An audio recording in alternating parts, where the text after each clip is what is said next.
North বেঙ্গলে যে ঘটনাগুলো ঘটেছে, আমি প্রথমে বলি আপনাদের, পুজো আমাদের হয়ে গেল, দুর্গাপুজো ফেস্টিভ্যাল, যেটা দুর্গাপুজো হয়ে গেছে, আজকে লক্ষ্মী পুজো আছে। লক্ষ্মী পুজোর দিন আমাদের যেতে হচ্ছে, কারণ সবার বাড়িতেই লক্ষ্মী পুজো হয়। এরপর দীপাবলি আছে, দিওয়ালি আছে, ছট পুজো আছে, সেগুলো আস্তে আস্তে হবে। কিন্তু দুর্গাপুজোয় কোটি কোটি মানুষ এসছেন কলকাতায়, এবং পুলিশ পরিবার, অ্যাডমিনিস্ট্রেটিভ পরিবার, মিডিয়া, ক্লাবগুলো, পুজো কমিটিগুলো, তারা ভীষণ ভালো রোল প্লে করেছে এবং খুব শান্তিপূর্ণভাবে সমস্তটাই সম্পন্ন করেছে। আমি তাদের থ্যাঙ্কস দিচ্ছি, আমার স্যালুট জানাচ্ছি। এরপর আমি নর্থ বেঙ্গল বলছি। নর্থ বেঙ্গল পরশুদিন রাত্রির থেকেই সিএস, আমি, ডিজি, পুলিশ, আমরা মনিটরিং করেছি কন্টিনিউয়াস। কলকাতায় একদিন যে 6 ঘন্টা জল জমেছিল আপনারা জানেন, 300 মিলিমিটারের ওপর বৃষ্টি হয়েছিল। নর্থ বেঙ্গলেও খুব আনফর্চুনেটলি পরশুদিন রাত্রে যে বৃষ্টিটা হয় সেটা 300 মিলিমিটার বেগে হয়েছিল এবং 12 ঘন্টা কন্টিনিউয়াস। তারপরে ভুটানের জল সংকোচ থেকে আসে, সিকিমের জল এসে পুরো ফ্লাডেড করে দিয়েছে। আজকেও আমি গঙ্গার সামনে থেকে আস্তে আস্তে দেখছিলাম, গঙ্গা পুরো ভর্তি হয়ে গেছে। কাল পরশু হাই টাইড আছে। কথা হচ্ছে আমি কতটা রাজ্যের আমরা জল সামলাবো। বিহারে বৃষ্টি হলে জল চলে আসছে ফরাক্কা দিয়ে, ইউপিতে বৃষ্টি হলে ফরাক্কা দিয়ে জল চলে আসছে গঙ্গায়, গঙ্গা টুবু টুবু হয়ে যাচ্ছে। আমাদের জলটা যাবে কোথায় এখানে জল বৃষ্টি বেশি হলে? তারপরে ধরুন ডিবিসি তো ইচ্ছে মতো জল ছাড়ছে, পুরোটা নিজেদের খালি করে দিয়ে নিজেদের বাঁচাচ্ছে, ঝাড়খণ্ডকে বাঁচাচ্ছে। ঝাড়খণ্ড বাঁচুক আমি চাই, কিন্তু তোমরা সিলট্রেশন করছো না কেন, ডিসিলট্রেশন করছো না কেন? আজকে 20 বছর ধরে বলতে বলতে মুখ ব্যথা হয়ে গেছে। মাইথন, ডিবিসি, পাঞ্চেত কোনো জল ভরবার ক্যাপাসিটি নেই। তাহলে রাখার দরকার কি? ড্যাম না থাকলে ভালো হতো, তাহলে জলটা ন্যাচারাল কোর্সে আসতো, ন্যাচারাল কোর্সে বেরিয়ে যেত, সবাই সমানভাবে ভাগাভাগি করতে পারতো। টোটাল আমরা ফেস করছি, দক্ষিণবঙ্গ ফেস করছে ডিবিসি, পাঞ্চেত, মাইথন। দুর্গাপুর ব্যারেজ দিয়ে জলটা ছেড়ে দিচ্ছে এবং আমাদের ব্রিজ থেকে শুরু করে সবকিছু ওই জলের ফোর্সে উড়িয়ে নিয়ে চলে যাচ্ছে।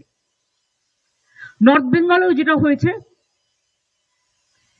তবু ভুটান গভর্নমেন্ট কালকে আমাদের একটা চিঠি দিয়েছে দুঃখ প্রকাশ করে। দুঃখ ঠিক নয়, যে আমরা ওদের রিকোয়েস্ট করেছিলাম স্লোলি জলটা ছাড়তে, কারণ একটা জল যখন ছাড়ে আসতে 2-3 দিন টাইম লাগে। এমনিতেই যা ছেড়েছিল তাতে নাগরাকাটা পুরো উড়ে গেছে, ওদিকে ধূপগুড়ি, ওদিকে জলপাইগুড়ির আরো অনেকগুলো জায়গা, আলিপুরদুয়ারের কিছু জায়গা, মাটিগাড়া, দার্জিলিং, মিরিক, সবচেয়ে বেশি ক্ষতিগ্রস্ত হচ্ছে নাগরাকাটার মিরিক, জোরবাংলো, ওদিকে কালিম্পং ডিসকানেক্টেড হয়ে আছে। তার মধ্যে মনে রাখবেন আমরা টুরিস্টদের সব রেস্কিউ করেছি। ডায়মন্ড হারবারের একজন মিসিং আছে, অনেক দূরে ছিল, সে মিসিং আছে। তাছাড়া 500 টুরিস্টকে আমরা আজকেই নিয়ে আসছি নিচে, এবং অলরেডি আমরা 45টা ভলভো বাসে টুরিস্ট যারা ওখানে ছিল তাদের কালকে নিয়ে এসছি। 250 জনকে আমরা শিলিগুড়িতে রাখার ব্যবস্থা করেছি এবং 500 জনকে আমরা 45টা ভলভো বাস এবং নর্থ বেঙ্গল স্টেট ট্রান্সপোর্টের বাসে আমরা তাদের নিয়ে আসছি।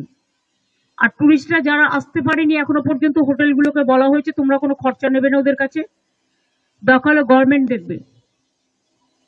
কিন্তু ওরা বিপদে পড়েছে, ওদের তোমরা কেউ হোটেল ছাড়াও করবে না যতক্ষণ পুলিশ ওদের সেফটি রেস্কিউ না করছে। আর 2 হচ্ছে ওদের নিয়ে আসার দায়িত্ব আমাদের, কারণ অনেক সময় জলে মানুষের টাকা পয়সা, কাগজপত্র সবকিছু নষ্ট হয়ে যায়, সেসবগুলো তো দেখা দরকার আমাদের মানবিকতার খাতিরে, এটা আমাদের বুঝতে হবে। তাই আমরা তাদের ফিরিয়ে আনার ব্যবস্থাও করছি। সুতরাং অল টুরিস্ট আর সেফ এবং পুলিশ ওদের সেফলি রেস্কিউ করেছে। এছাড়াও পুলিশ অলরেডি কমিউনিটি কিচেন তো স্টার্ট করেছে, মিরিক থেকে শুরু করে নাগরাকাটা থেকে শুরু করে বিভিন্ন জায়গায়। আমার সাথে চিফ সেক্রেটারি যাচ্ছে, ডিজি চলে গেছে অলরেডি।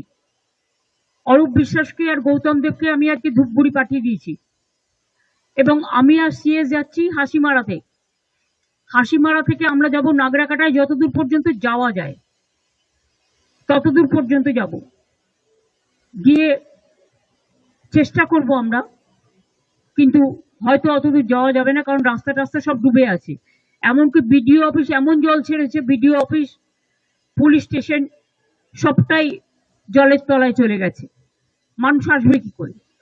তা সত্ত্বেও আমরা চেষ্টা করবো চা বাগান পর্যন্ত নাগরাকাটায় যাওয়ার, যেখান পর্যন্ত যাওয়া যায় সেখানে গিয়ে যদি পরিবারগুলো কেউ থাকে তাদের মিট করার চেষ্টা করব। আর আগামীকাল তারপরে আমরা হাসিমারা থেকে আবার বাগডোগরা ফিরে আসবো রাতে, এবং আগামীকাল আমরা মেরিকে যতদূর যাওয়া যায়, যে পর্যন্ত সেই পর্যন্ত যাব। আমরা আগেও আপনারা জানেন যে কলকাতার বৃষ্টিতে যারা মারা গেছিল আমরা একটা কম্পেনসেশন ডিক্লেয়ার করেছি, কিন্তু পাহাড় একটু আলাদা, পাহাড় একটু কস্টলি। তাই পাহাড়ে বিশেষ করে কালকে যারা বন্যায় মারা গেছে, মানে ম্যানমেড বন্যায়, পরিকল্পিত বন্যায়, জল ছাড়ার জন্য, এবং অতি দুর্যোগ, অতি বৃষ্টি সারা ভারতবর্ষের প্রতিটি জায়গাতেই হচ্ছে, উত্তরাখণ্ড থেকে শুরু করে, বিহার থেকে শুরু করে, ইউপি থেকে শুরু করে। আর বাংলা তো নৌকার মতো, সব জলটা বাংলার মধ্যে এসে জড়ো হয় জিওগ্রাফিক্যালি। যদি ফরাক্কাটা ড্রেজিং করতো, যদি কলকাতা পোর্ট ড্রেজিং করতো, যদি হলদিয়া ড্রেজিং করতো, যদি ডিভিসি, পাঞ্চেত, মাইথন তারা ভালো করে যদি পলিগুলোকে সরিয়ে দিত, তাহলে কিন্তু এই জিনিসটা হতো না। অনেকটা জল ধারণ করবার ক্ষমতা তাদের থাকতো। তা সত্ত্বেও আপনাদের মনে রাখতে হবে, আমরা 5.5 লক্ষ পুকুর কেটেছি নতুন করে, 500 চেক ড্যাম করেছি, তাতেও কিন্তু অনেকটা জল আমরা সংরক্ষণ করতে পারছি। কিন্তু গঙ্গা সংস্করণ হয় না। গঙ্গা সংস্করণ নামে অত নমাই গঙ্গা, কত মুখে মুখে বাত, বড় বড় বাত, দিলকা বাত, ভাষণ চলেছে, কিন্তু কাজের কাজ কিছু হয়নি। যে টাকা ভোটের টাকায় ঘুষ দেয় বিজেপি দল, গভর্নমেন্ট অফ ইন্ডিয়া, যে টাকায় ওরা ইলেকশন কমিশনকে পলিটিক্যালি কাজে লাগিয়ে, এজেন্সিকে কাজে লাগিয়ে ইলেকশনের আগে ঘুষ দেয়, সারা বছর কিন্তু দেয় না এই টাকাটা। আমাদের উন্নয়নের টাকাটাও গ্রামীণ রাস্তা থেকে শুরু করে, 100 দিনের কাজ থেকে শুরু করে, বন্যার টাকা থেকে শুরু করে, রাস্তাঘাটের টাকা থেকে শুরু করে, বাড়ি নির্মাণের টাকা থেকে শুরু করে সব বন্ধ, সর্বশিক্ষা অভিযানের টাকা থেকে সব বন্ধ। এর মধ্যে জিএসটি আপনারা জানেন, যদিও এটা আমরা চেয়েছি মানুষের জন্য, কিন্তু 20,000 কোটি টাকার জন্য জিএসটির আমাদের রেভিনিউ লস হয়েছে। এমনিতেই 1,85,000 কোটি টাকার মতো আমরা পাই সেন্ট্রাল থেকে, আমাদের দেয়নি। তাছাড়াও আরো 20,000 যুক্ত করুন। এই টাকাগুলো আমরা কোথা থেকে জোগাড় করব? তাও মামাটি মানুষের সংসার কোন রকম ভাবে আমরা চালাচ্ছি, মানুষের আশীর্বাদে, সহযোগিতায়, দোয়ায়, জোহারে, সকলের প্রার্থনায়, এবং মানবিকতার স্বার্থে কখনো আমাদের কোনো কিছুর অসুবিধা হবে না। সন্দেশখালীতে আপনারা দেখেছিলেন কতগুলো ঘর বাড়ি ভেঙে গেছিল একটা লোকাল ঝড়ে, পরের দিনই তৈরি করে দিয়েছে, এবং সেখানে পুলিশকে আমি থ্যাঙ্কস দিচ্ছি যে ওরা কাজটা ইনিশিয়েটিভ নিয়ে করেছে অ্যাডমিনিস্ট্রেশনের সাথে। আমি এই পরিবারগুলোর জন্য, যারা মারা গিয়েছেন 23 জন, 18 জন দার্জিলিং, মিরিক, কালিম্পং, মিরিকে সবচেয়ে বেশি ক্ষতি হয়েছে, এবং নাগরাকাটায় 5 জন মারা গেছে। এই 23 জনের রিপোর্ট আমাদের কাছে এখনো পর্যন্ত আছে। তাদের প্রত্যেক পরিবারকে আমরা 5 লাখ টাকা করে, যদিও আমি জানি জীবনের বিকল্প কখনো টাকা হয় না, কিন্তু যে চলে যায় তার পরিবার তো রয়ে যায়। পরিবারগুলোর পাশে দাঁড়ানোর জন্য এটা আমাদের সামান্য কন্ট্রিবিউশনও বলবো না, সামাজিক কর্তব্য। 5 লক্ষ টাকা করে কম্পেনসেশন দেওয়া হবে, এবং প্রতি পরিবারের একজনকে স্পেশাল হোমগার্ডের চাকরিও দেওয়া হবে, যাতে পরিবারগুলো নিজের পায়ে দাঁড়াতে পারে, কারো মুখোপেক্ষী হয়ে থাকতে না হয়। এই পর্যন্তই আমার বলার ছিল। এইটুকু আপনাদের আমি বললাম। বাদ বাকি আমি এখন হাসিমারা যাব, হাসিমারা থেকে নাগরাকাটা যাব, কালকে মেরিক যাব। আপনাদের প্রোগ্রামগুলো জানিয়ে দিয়ে গেলাম। সবাই ভালো থাকবেন। আর এদিকটাও একটু অ্যালার্ট করবেন, 7-8 তারিখে হাই টাইড আছে। এমনিতেই ডিবিসি পাঞ্চেত মাইথনের জলে মেদিনীপুরের ঘাটাল থেকে শুরু করে অনেক জায়গাতে জল জমেছে, ওগুলো খুব লো ল্যান্ড, যার জন্য ঘাটাল মাস্টার প্ল্যান 20 বছর চেষ্টা করে যখন সেন্ট্রাল করেনি, তখন আমরা নিজেরাই প্ল্যানটা করছি। কিন্তু ঘাটাল মাস্টার প্ল্যান করলেও ডিবিসি যতক্ষণ পর্যন্ত এইভাবে জল ছাড়বে ততক্ষণ পর্যন্ত আমাদের অন্য ওয়ে আউটের ব্যবস্থা করতে হবে। আমরা তো চাই ড্যামের দরকার নেই। ড্যাম থেকে কি লাভটা হলো? সিকিমে 14টা হাইডেল পাওয়ার করেছে তিস্তা ব্রিজের ওপরে। জল ধারণটা করবে কোথায়? সবটাই শিলিগুড়িতে এসে পড়ছে, মাটিগাড়াতে এসে পড়ছে, কালিম্পং এসে পড়ছে। প্রবলেমটা তো আমাদের ফেস করতে হচ্ছে, আর নিজেরা শুধু টাকা ইনকাম করে যাচ্ছে। আর সিকিমের মানুষের টাকা নিয়ে শিলিগুড়িতে সব বিজনেস করে যাচ্ছে, খবর সব আমরা রাখি। দুর্ভাগ্যজনক।